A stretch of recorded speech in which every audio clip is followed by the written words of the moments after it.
My whole life has been heat. To get rid of the problems that the other system had, and it did have some problems, but one thing it did is it brought everyone together, and this country has to be brought together. Okay? Thank you. Yes, Lindsay? Well, at 6:40, I'm going to go to Menendez's office, and he's taking me to dinner. And he's buying. Sounds like fun. And he didn't know that, but he's buying. We're going to board, and you're all welcome to come. No, I think we can usually get bipartisan agreement when the other guy buys. I think it's a very important thing because our system is designed right now that everybody should hate each other. And we can't have that. You know, we have a great country.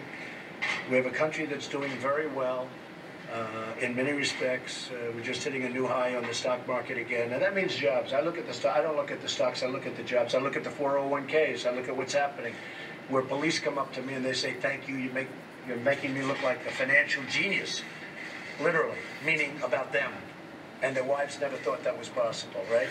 No, the country is doing well in so many ways, but there's such divisiveness, such division. And I really believe we can solve that. I think this system is a very bad system in terms of getting together.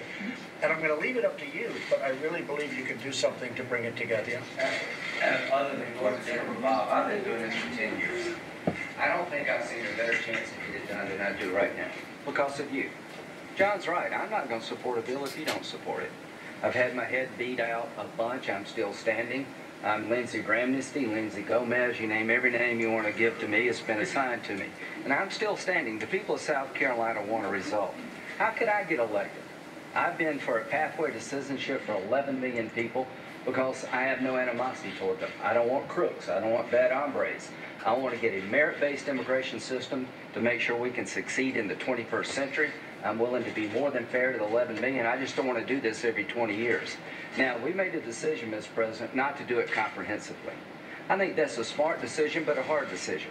We passed 3 comprehensive bills out of the Senate with over 65 votes. They go to the House and die, and I'm not being disparaging to my House colleagues. This is tough politics if you're a Republican House member turning on the radio. To my Democratic friends, thanks for coming. The Resist movement hates this guy. They don't want him to be successful at all. You turn on Fox News, and I can hear the...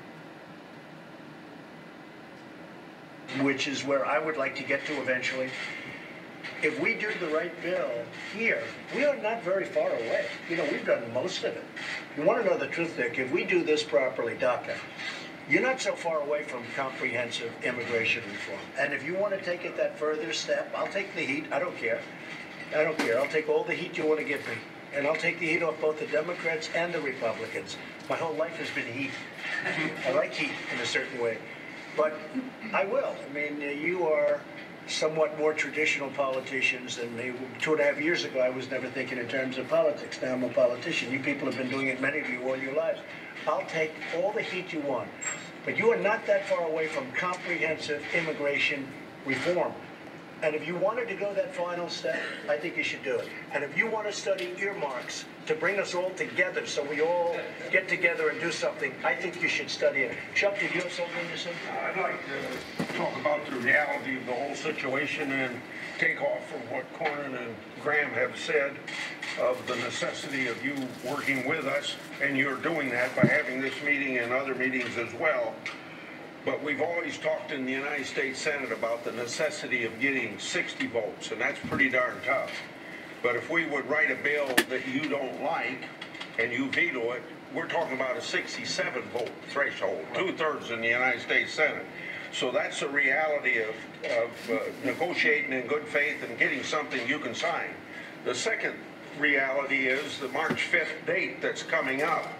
Because if we don't do some good faith negotiation and make progress and get a bill on the floor of the United States Senate, our leader is going to have to bring up either the House bill or the bill that some of us has introduced in the United States Senate, and we're going to have a vote on it. And those people that don't want to vote to legalize DACA kids are going to have to explain why that they haven't wanted to protect the vulnerable people that we're all here talking about. We're talking about everything except doing something for the DACA kids.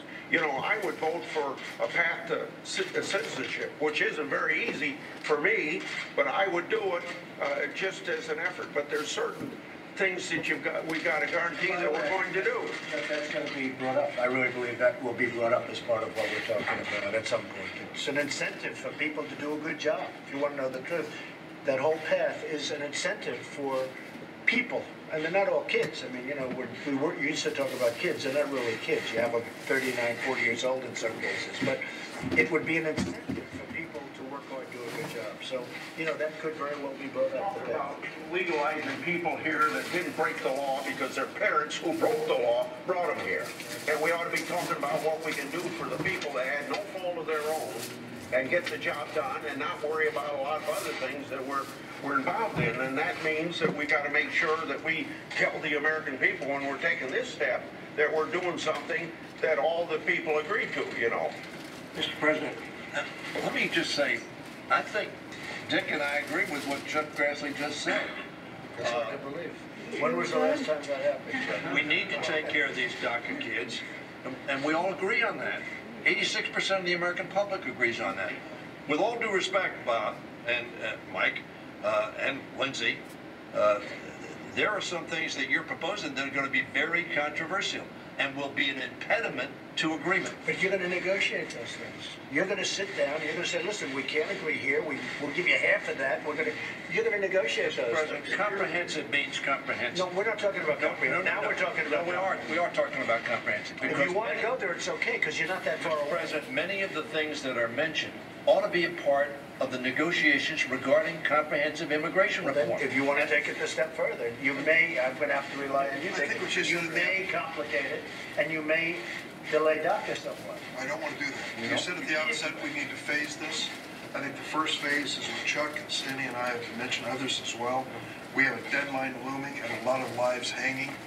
We can agree on some very fundamental and important things together on border security, on chain, on the future of diversity visas.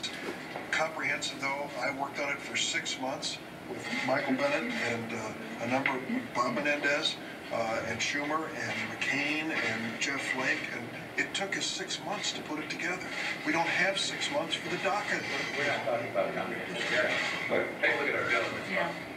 Well, you've mentioned a number of factors that are going to be controversial, as Cindy has mentioned. But you're going to negotiate. Dick, you're going to negotiate. And maybe we'll agree and maybe we won't. I mean, you know, it's possible we're not going to agree with you and it's possible we are, but there should be no reason for us not to get this done. And Chuck, I will say, when this group comes back, hopefully with an agreement, this group and others from the Senate, from the House, comes back with an agreement, I'm signing it. I mean, I will be signing it. I'm not going to say, oh, gee, I want this or I want that. I'll be signing it because I have a lot of confidence in the people in this room that you're going to come out with something really good. Senator, would you like to say something? Diane? I would. As you know, we tried for comprehensive immigration reform in the Senate. It was on the floor. There were a number of amendments. It got a lot of attention in the Judiciary Committee, and then the House didn't take it up. I think there needs to be a willingness on both sides.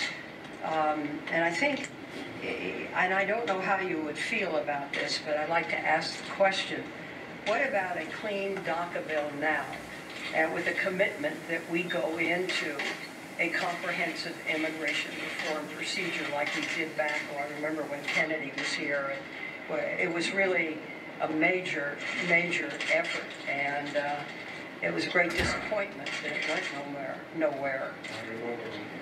I have no problem. I think that's basically what Dick is saying. We're going to come out with DACA. We're going to do DACA, and then we can start immediately on the phase 2, which would be comprehensive. Would you be agreeable to that? Yeah, I would like to do that. Go ahead. I think a lot of people would like to see that. But I think we have to do DACA first. Mr. President, you need to be clear, though. I think what Senator Feinstein's asking here, when we talk about just DACA, we don't want to be back here 2 years later. You have to have security, as the Secretary would tell you. But I think that's what she's saying. I think she's saying something different. I'm thinking you're saying DACA without security. Are you talking about security as well? Well, I think if we have some meaningful, comprehensive immigration reform, that's really where the security goes. And if we could get the DACA bill, because March is coming and people are losing their status every day. But let's be honest, security was voted on just a few years ago. And no disrespect, there's people in the room on the other side of the aisle who voted for it. If I recall, Senator Clinton voted for it.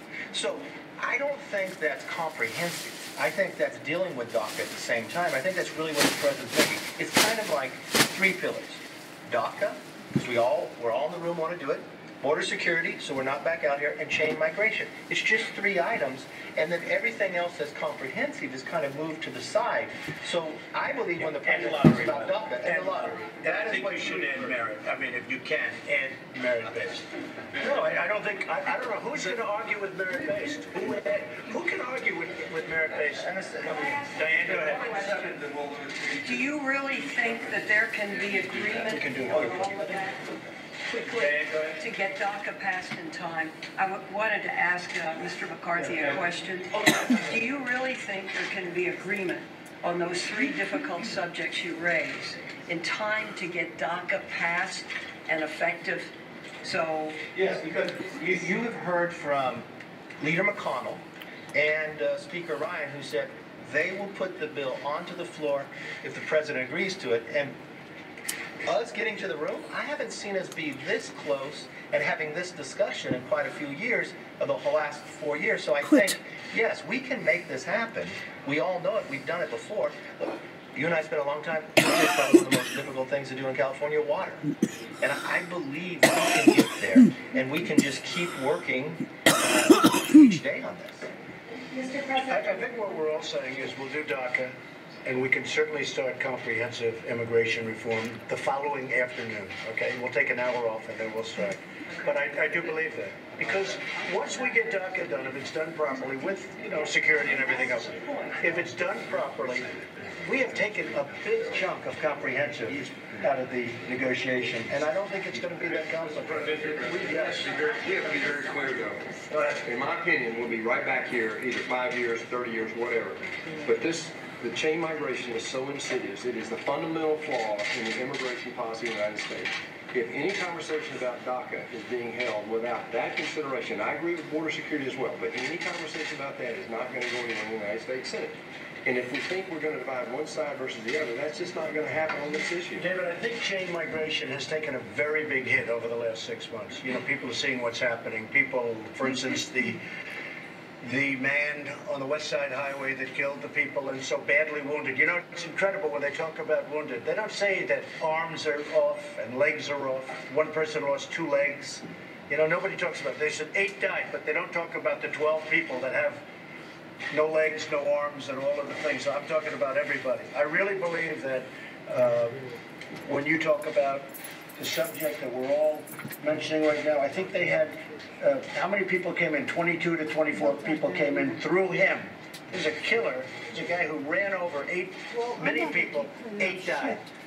10 to 12 are really badly injured. So I really think that he wanted out. A lot of people are going to agree with us now on that subject. I really don't see there's a big... 70% of Americans want the immigration policy to be the family, the nuclear family, and the workers. 70%. The chain migration has taken a very big hit in the last year with what's happening. I mean, you're looking at these killers, whether you like or not. We're looking at these killers, and then you see 18 people came in, 22 people came in, 30 people came in with this one person that just killed a lot of people. I really don't believe there are a lot of Democrats that are going to be supporting chain migration anymore. Should we have the Homeland Security Secretary? Yes. If you don't mind, just a couple things on border security. I just want to try to make sure we're all linking. The reason that border security is so important to have as part of this discussion is that it doesn't solve the problem if we can apprehend people, but we can't remove them. So we need the wall system, which is some physical infrastructure, as the president described, personnel and technology, but we have to close those legal loopholes, because the effect of that is this incredible pull up from Central America that just continues to exacerbate the problem. So border security has to be part of this, or we will be here again in 3, 4, 5 years. Again, maybe unfortunately sooner. The other point I would just make is the president asked DHS, he asked the men and women of DHS, what do you need to do your job? Congress and the American people have entrusted to you the security of our country. What is it that you need? The list that we have provided is what we need to do our mission that you asked us to do. It's not less than, it's not more than, it is what we need to close those loopholes to be able to protect our country. So I would just encourage everyone, much more eloquently than I can, describe all the reasons why we all, I think, here are committed to helping the DACA population. But to truly solve the problem, it's got to be in conjunction with border security. Jeff? I would just echo what my son here. For those of us who have been through comprehensive reform, that was 6, 7 months of every night negotiating, staff on weekends, and a lot of the things we're talking about on border security and some of the interior things have trade-offs, and we made those during that process.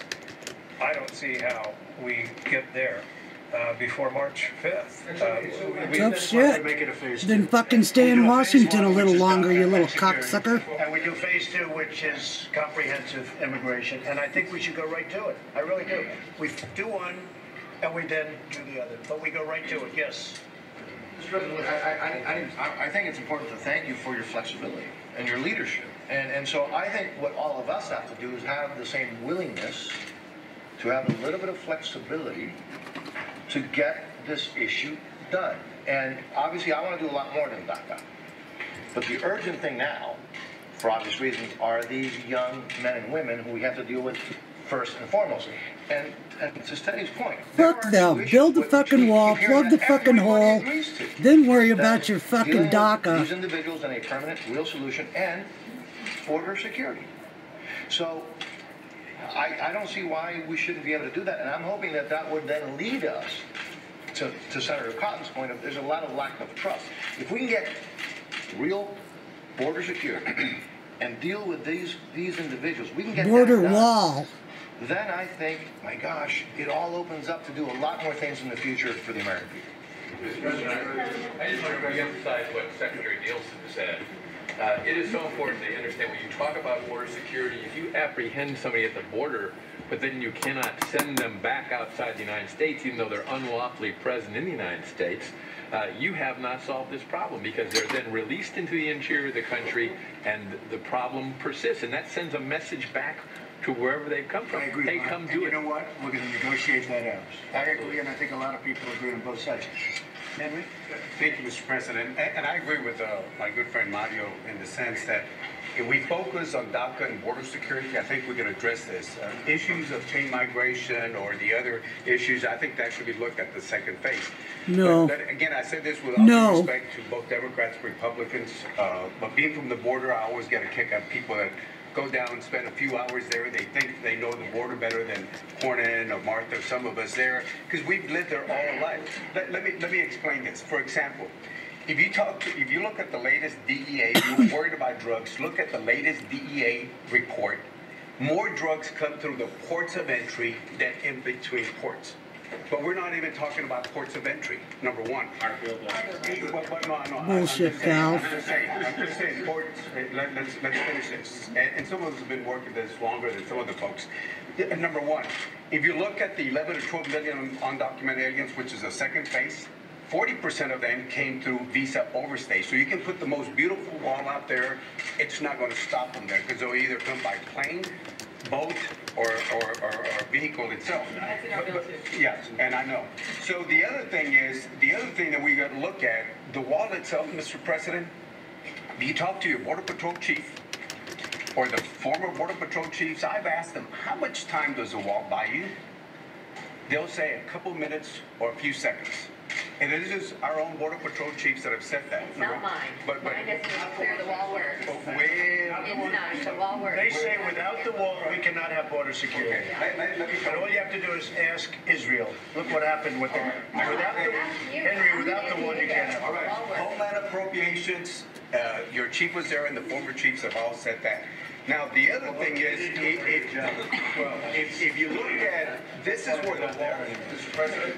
Liar. If you look at where the walls are at right now, this is where the activity is, where the walls are at right now. We have massive miles of area where people are pouring through. Now, one of the good things, because of our rhetoric or because of the perceived, my perceived attitude, fewer people are trying to come through. That's a great thing. And therefore, I mean, our numbers have been fantastic, maybe for all the right reasons. But let me just finish my thought. I want to ask you that we're playing, you saw the game last night, it was a good game last night. We're playing defense on the 1 yard line, called the U.S. border. We spend over $18 billion a year on the border. If we think about playing defense on the 20-yard line, if you look at what Mexico has done, they stopped thousands of people on the southern border with Guatemala. We ought to be looking at working with them. We stopped them. We stopped them. You know why? Mexico told me, the president told me, everybody tells me, not as many people are coming through their southern border because they don't think they can get through our southern border, and therefore they don't come. That's what happened with Mexico. We did Mexico a tremendous favor. We actually put appropriations to help them with the southern border. The point is, I know, we always give everybody, every other nation gets money, but ours. But finally, we're always looking for money, but we give the money to other nations. But finally, the last point that we have to stop is, instead of playing defense on the 1 yard line, if you look, this is your material, we know where the stash houses are at, we know where the hotels are at, we know where they are across the river. And we're going after them. Why stop, why play defense on the 1 yard line? We're going after them like never before. We're going after the stash houses. We focus on DACA, we can work on the other things separately, on sensible border security, listen to the folks that are from the border. And you folks are going to have to, you're one voice, you folks are going to have to come up with a solution. And if you do, I'm going to sign that solution. We have a lot of smart people in this room, really smart people. We have a lot of people that are good people, big hearts, they want to get it done.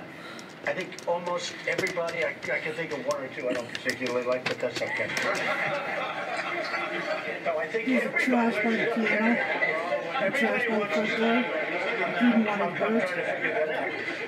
everybody wants a solution. You want it, Henry, and I want it. I think we have a great group of people to sit down and get this done. In fact, when the media leaves, which I think should be probably pretty soon, but I will tell you, I like opening it up to the media because I think they see more than anything else that we're all very much on a similar page, not the same page. And Henry, I think we can really get something done.